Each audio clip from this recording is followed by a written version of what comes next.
अब आपको मिलवाते हैं अपने पैनल से।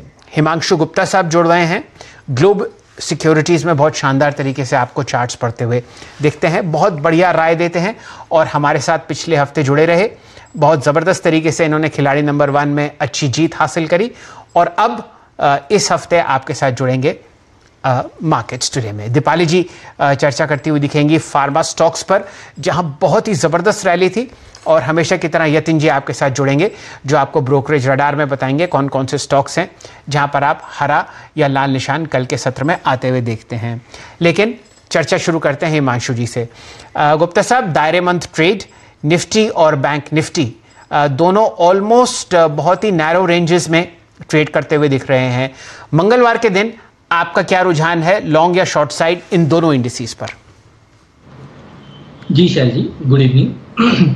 देखिए, क्लियरली फ्राइडे की क्लोजिंग से ये नजर आ रहा था कि थोड़ा सा बाजार में दबाव देखने को मिल सकता है, और आज हमने देखा कि एक तरह से चॉपी मार्केट यहाँ पर देखने को मिला। हालांकि इंटरनेशनल क्यूज जिस तरह से आज यूएस मार्केट्स में बंद है, तो मुझे लगता है उसके चलते कहीं ना कहीं यहाँ पर थोड़ी चॉपीनेस देखने को मिली। लेकिन शैल जी, इंटरेस्टिंग बात आज ये रही कि बाजार 2 या 3 बार दिन में आज ड्यूरिंग द सेशन 11,300 के नीचे फिसला, और उसके बावजूद जिस हिसाब से यहाँ पर बाय क्लोजिंग आज जिस तरह से यहाँ पर रिकवरी लोअर लेवल से देखने को मिली, मेरा ऐसा मानना है कि यहाँ पर कल के सेशन में यहाँ पर थोड़ी सी पॉजिटिविटी देखने को मिल सकती है, और इसके चलते मुझे लगता है कि यहाँ पर तेजी का ट्रेड लिया जा सकता है। साथ ही साथ अगर आप ऑप्शंस का भी डेटा देखें तो यहाँ पर जिस हिसाब का पुट राइटर यहाँ पर 11,300 के लेवल्स पर खड़े हैं, तो मुझे लगता है कि वहां पर भी थोड़ा सपोर्ट बाजार को देखने को मिल रहा है। तो कल के लिए शायद जी स्ट्रेटजी मेरी तरफ से रहेगी कि 11,330 के आसपास, 11,330 11,350 की रेंज में यहाँ पर निफ्टी में खरीदारी करके चलिए। 11,270 का एक स्टॉप लॉस लगाइए, और अपसाइड में मुझे लगता है कि 11,450 11,480 की तरफ एक बार निफ्टी जाने की चेष्टा कर सकता है। तो उन लेवल्स पर यहाँ पर प्रॉफिट बुकिंग कर लेनी चाहिए। साथ ही साथ अगर बैंक निफ्टी की बात करें शैल जी, तो बिल्कुल यहाँ पर पिछले हफ्ते हमने देखा कि जो एक खासी अंडर परफॉर्मेंस थी वो बैंक निफ्टी की तरफ से देखने को मिली थी, और हमने देखा था कि क्लियरली 24,000 एक अच्छा रेजिस्टेंस बनते हुआ नजर आया, और उसके बाद ग्रेजुअली यहाँ पर जो इंडेक्स है वो 23,500 और 23,000 के भी नीचे निकलता हुआ नजर आया। लेकिन शैल जी, यहाँ पर 2 बात हैं जो मेरे को आज इंटरेस्टिंग लगी। पहली उसमें ये कि बाजार ने, बैंक निफ्टी ने आज 3 बार लोअर लोज बनाने की कोशिश करी, 22,900 के नीचे, 22,800 के नीचे, और लगभग 22,700 का भी एक बार लेवल्स टेस्ट हुए। लेकिन सेम उसी आर में यहाँ पर एक अच्छी रिकवरी देखने को मिली। और साथ ही साथ शैल जी, अगर बड़े लार्ज कैप बैंक्स का यहाँ पर अगर पोजीशनिंग देखी जाए, तो चाहे आईसीआईसीआई बैंक हो, चाहे कोटक बैंक हो, चाहे वो एसबीआई हो, और चाहे वो एचडीएफसी बैंक हो, तो ये तमाम बैंक्स अपने क्रूशल 50 दिन के मूविंग एवरेजेस के आसपास की सपोर्ट के आसपास आ चुके हैं। तो मुझे लगता है कि यहाँ पर रिस्क रिवॉर्ड जो है वो बैंक निफ्टी में यहाँ पर लोअर लेवल से खरीदारी का बनता है, इसलिए मुझे लगता है कि यहाँ पर भी अभी फिलहाल के लिए शॉर्ट ट्रेड अवॉइड करना चाहिए। तो बैंक निफ्टी में भी मुझे लगता है कि कोई डिक्लाइन अगर 22,600 के आसपास मिलता है तो वहां पर रिस्क रिवॉर्ड फेवरेबल बनता है तेजी की पोजीशन के लिए। 23,100 तक के टारगेट्स मुझे लगता है कि कल तक के सेशन में देखने को मिल सकते हैं, और 22,400 का एक बैंक निफ्टी में स्टॉप लॉस लगाया जा सकता है। चलिए, तो दोनों तरफ रुझान कॉशियसली बुलिश हैं गुप्ता साहब, एज फार एज निफ्टी और बैंक निफ्टी फिलहाल आपको ट्रेड करते हुए दिखते हैं। अब ऐसा करते हैं हिमांशु जी, सबसे पहले जुड़ते हैं दीपाली जी के साथ, क्योंकि आज जो सेक्टर ऑफ द डे था वो था फार्मा। धड़ाकेदार आपने रैली देखी और ताबड़तोड़ बाइंग थी, लेकिन ये उस दिन था जब ओवरऑल पिक्चर हल्की सी ब्लीक है बुल्स के लिए। तो देखते हैं कि इसमें दम है या नहीं, और फिर आपसे भी राय लेंगे, लेकिन पहले बारी है दीपाली जी की। तो बताइए दीपाली जी, आज क्या हुआ फार्मा सेक्टर में? इंडिया के नंबर 1 ब्रोकर जीरोधा के साथ जुड़िए, जहां पर आपका ब्रोकरेज कुछ भी नहीं लगेगा। ब्रोकरेज लगेगा तो सिर्फ इंट्राडे ट्रेड में, वह भी सिर्फ 20 रुपये। तो दोस्तों, अकाउंट ओपनिंग की लिंक डिस्क्रिप्शन में है, जाइए लिंक पर क्लिक करके जीरोधा में अकाउंट ओपन कराइए। फार्मा स्टॉक्स में जोरदार तेजी का एक्शन था आज के सेशन में, स्पेशली जो mid cap small cap pharma stocks थे वहां पर तेजी दमदार थी, और आज हमने 2% से लेकर 17-18% तक की तेजी बनते हुए देखी। और इनफैक्ट इस साल के शुरुआत से ही हमने बार बार जिक्र भी किया है कि टॉप परफॉर्मर फार्मा स्पेस रहा है। निफ्टी फार्मा इंडेक्स ने 40% से ज्यादा के रिटर्न दिया, और अगर निफ्टी फार्मा इंडेक्स के स्टॉक्स आप देखेंगे तो उनकी ओर से भी 20% से लेकर 80% तक के रिटर्न आए हैं, और मिड कैप ने तो 100% से ज्यादा रिटर्न डिलीवर किए हैं। दरअसल कोविड-19 की वजह से पूरा सेक्टर फोकस में आया है, और उसके बाद अब प्रोस्पेक्ट्स जो हैं वो अगले 1 से 3 साल के लिए बहुत ब्राइट नजर आ रहे हैं। म्यूचुअल फंड हाउसेज, इंस्टीट्यूशंस लगातार खरीदारी कर रहे हैं। पिछले 6-8 महीनों के रनअप के बावजूद भी उनको वैल्यू नजर आ रही है। इन लेवल्स पर भी वो मानते हैं कि यहां से जो अर्निंग विजिबिलिटी है वो काफी स्ट्रांग फर्दर रह सकती है। इस बार के इनफैक्ट जो अर्निंग्स आए भी हैं वो भी बेहतर रहे हैं और आगे का आउटलुक भी ज्यादातर कंपनीज ने काफी स्ट्रांग शेयर किया है। तो इस कारण भी जो रुझान है इन्वेस्टर्स का वो लगातार फार्मा स्पेस में बना हुआ है। इनफैक्ट जो डोमेस्टिक और फॉरेन इंस्टीट्यूशंस हैं उनकी ओर से इस सेक्टर में जो एलोकेशन है वो 100% से लेकर 200% तक इंक्रीज हुआ है। यानी पिछले साल के मुकाबले अगर आप कंपैरिजन करेंगे एलोकेशन का फॉरेन इंस्टीट्यूशंस या फिर डोमेस्टिक इंस्टीट्यूशंस का, तो डबल से ज्यादा इंक्रीज हुआ है। तो लगातार buying mutual fund houses foreign institutions की ओर से हो रही है, जिसकी वजह से इंटरेस्ट बना हुआ है। इनफैक्ट ज्यादातर हाउसेज का, ब्रोकरेज हाउसेज का मानना यही है कि कंपनी अपनी कॉस्ट कट कर रही है, R&D कॉस्ट रिड्यूस कर रही है, मैन्युफैक्चरिंग कॉस्ट कम कर रही है, जिससे मार्जिन्स को सपोर्ट मिलेगा आगे जाते हुए।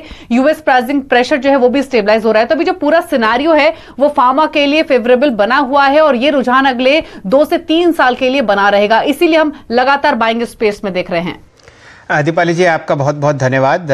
2 या 3 साल के लिए ये माहौल बना रहेगा नहीं रहेगा, लेकिन फिलहाल आप बहुत ज़बरदस्त तेज़ी देख रहे हैं। गुप्ता साहब, कोई भी स्टॉक उठा लीजिए, अगर 4 डिजिट का है तो डबल डिजिट परसेंटेज रैली है, 3 डिजिट का है तो हाई सिंगल डिजिट आपने रैली आते हुए देखी है। तो बिल्कुल ज़बरदस्त मोमेंटम आपको चलता हुआ दिखेगा बाजार में, फार्मा स्पेस में।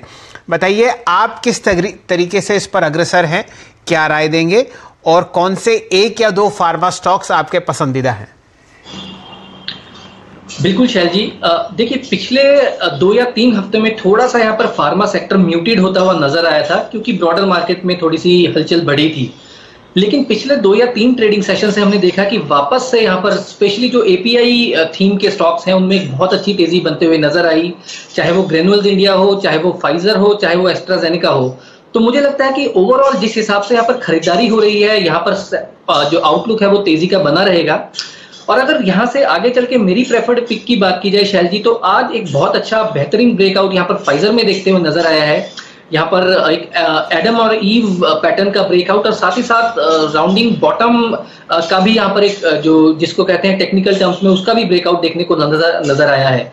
तो मुझे लगता है फाइजर में यहाँ पर आगे चल के अच्छी तेजी देखने को मिलेगी। 5400 5600 तक के लेवल्स यहाँ पर देखने को मिलेंगे। मुझे लगता है 4860 के स्टॉप लॉस के साथ फाइजर में खरीदारी करके चला जा सकता है। इसके अलावा डॉक्टर रेड्डी एक स्टॉक है जहां पर मुझे लगता है कि एक अच्छा मोमेंटम तेजी का बनता हुआ नजर आएगा। 4500 तक के टारगेट्स डॉक्टर रेड्डी में देखने को मिलेंगे और 4350 का यहाँ पर एक स्टॉप लॉस लगाया जा सकता है। इसके अलावा एक और स्टॉक है शैल जी जो कि मुझे फार्मा पैक में पसंद है और स्टॉक का नाम है लॉरस लैब। ये स्टॉक भी अपने ऑल टाइम हाईज के आसपास काम कर रहा है और ये भी टिपिकल एक एपीआई कंपनी है जिसमें हमने बहुत अच्छी तेजी बनते हुए पास्ट में देखी है। तो लॉरस लैब में भी यहाँ पे खरीदारी करके चला जा सकता है। लगभग 1200 रुपए के आसपास की क्लोजिंग है। 1150 के नीचे का स्टॉप लॉस लगा के 1280 और 1350 तक के टारगेट्स मुझे लगता है 1 से 2 ट्रेडिंग सेशन में लॉरस लैब में देखने को मिल सकते हैं। तो हिमांशु जी, आप अपनी ही तरफ देखें, मैंने आपसे एक पिक मांगी थी जो आपकी पसंदीदा काउंटर होगा फार्मा स्पेस में, आपने 3 दी हैं। तो समझिए कि क्या ज़बरदस्त रैली है। हमारे दर्शक मोमेंटम चेस करें तो सोच समझ के करें, बहुत क्लोज स्टॉप लॉसेस लगाएं और कोशिश करें कि अगर रैली में आप बने हुए हैं फ़िलहाल तो उसको छोड़ के ना जाएं। बहुत ही कम ऐसे मौके मिलते हैं बाज़ार में कि आपको इतनी ज़बरदस्त टेलविंड आती हुई दिखे। और बड़े बड़े स्टॉक्स जैसे कि फाइजर हैं जो आज 5% बढ़ा है। डायरेक्टर साहब, एस्ट्राजेनेका का चार्ट दिखाइए लंबी अवधि का।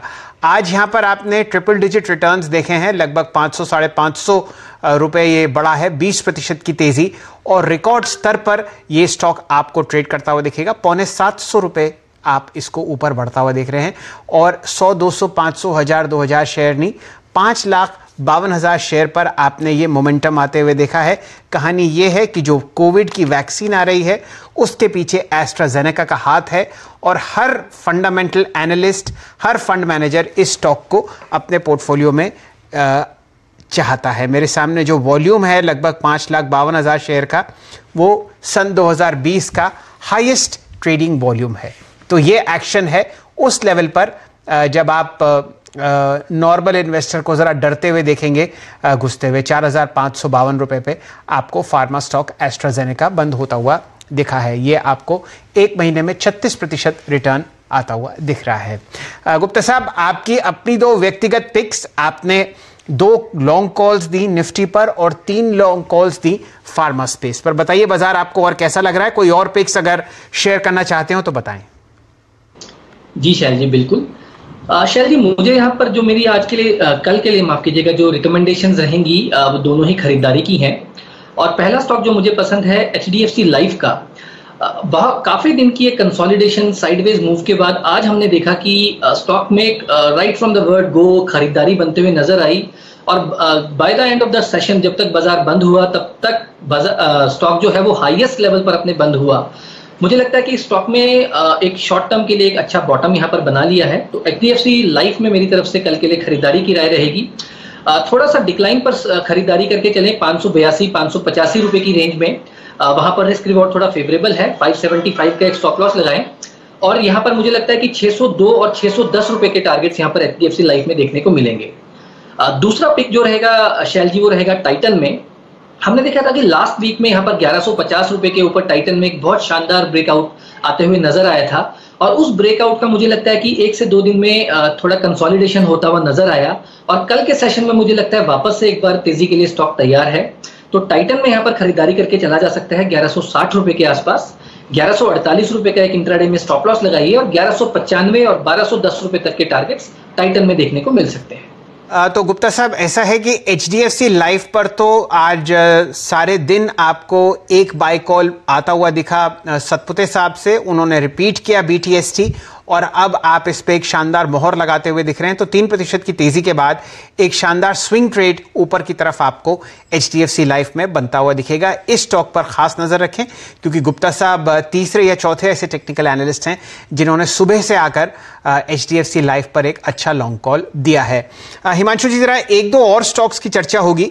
रिलायंस इंडस्ट्रीज पर नजर डालिए। यहां पर दिन का उच्चतम लेवल लगभग 1210 आता हुआ दिखा और आपने यहां पर बहुत ज़बरदस्त बाइंग आती हुई देखी है बचे हुए आधे घंटे में। मेरे सामने लगभग 0.3% की तेज़ी है और स्टॉक बंद हुआ है 2082 पर। चार्ट्स पर आपको कैसा लगता है? शैल जी, बहुत समय से इंतजार कर रहा हूं इसके ब्रेकआउट का। अच्छी बात यह है कि थोड़ी सी होप डिसमल होती हुई नजर आई थी फ्राइडे के सेशन में जब 2050-2060 के नीचे का एक टिक लगा था। लेकिन आज के सेशन में मुझे लगता है कि वो जो बियर्स थे वो ट्रैप होते हुए नजर आए हैं। और जिस हिसाब से स्टॉक यहाँ पर हाईएस्ट लेवल के आसपास बंद होता हुआ नजर आया है, मुझे लगता है कि यहाँ पर वापस से जो बुल्स हैं वो अटेम्प्ट करेंगे कि स्टॉक का जो अभी अनफिनिश्ड बिजनेस है एक नया हाई बनाने का, वो यहाँ पर जल्दी ही पूरा होता हुआ नजर आए। तो मुझे लगता है कि रिलायंस इंडस्ट्रीज में बिल्कुल यहाँ पर खरीदारी की जा सकती है। 2080-2070 के लेवल्स पर यहाँ पर मुझे लगता है कि खरीदारी करके चला जा सकता है। 2050 का एक स्टॉप लॉस रखें। अपसाइड में शैल जी 2140-2150 मेरे लिए एक पहला हर्डल है। एक बार स्टॉक उसके ऊपर निकलता है तो मुझे लगता है 2200 और 2240 के लिए स्टॉक निकलेगा और मुझे लगता है कि वापस से एक बार नए हाई बनते हुए नजर आएंगे। तो यहाँ पर बिल्कुल खरीदारी करके चला जा सकता है। आपको एक डिस्क्लेमर दे दें, CNBC आवाज़ का प्रभुत्व और मैनेजमेंट दोनों रिलायंस इंडस्ट्रीज़ के पास है। अगर आप यहाँ पर लॉन्ग या शॉर्ट कॉल लेते हैं तो आप अपने निवेश फाइनेंशियल एडवाइज़र से ज़रूर राय लें। RIL आज दिन का लो 2050 से एक अच्छा बाउंस लेके 2099 के आसपास बंद हुआ है और यही कारण था इस पर एक व्यू लेने का गुप्ता साहब से। फिलहाल समय एक छोटे से ब्रेक का।